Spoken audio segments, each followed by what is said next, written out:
যিনি ভুল করছেন ওটা তো ভুল, উনি চুপ থাকলেও তওবা হবে না, বরং আমি মনে করি উনি প্রকাশ্যে এসে এটা বললেই হয় যে এই বক্তব্যটা আমার ভুল হয়ে গেছে, আল্লাহ আমাকে মাফ করুন। আল্লাহ হাবিব মুহাম্মদ সাল্লাল্লাহু আলাইহি ওয়াসাল্লাম ১৫০০ বছর আগে নবুয়ত পেয়েছেন ৪০ বছর বয়সে। এর আগে তিনি নবী ছিলেন কিনা দেখেন। এই বিষয়টা আমরা জাতিকে বহু বছর আগ থেকে স্পষ্ট করে এসেছি।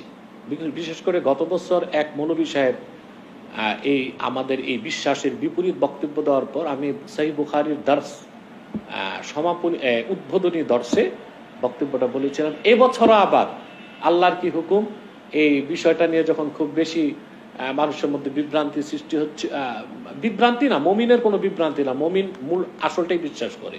মুনাফিকদের মধ্যে বা মূর্খদের মধ্যে যখন একটা চলে আসলো, প্রশ্ন চলে আসলো যে আসলে বিষয়টা কি, তখন ওই সহিহ বুখারীর উদ্বোধনী অনুষ্ঠানে আমি বক্তব্য দিয়েছি, সুস্পষ্ট বক্তব্য। আদম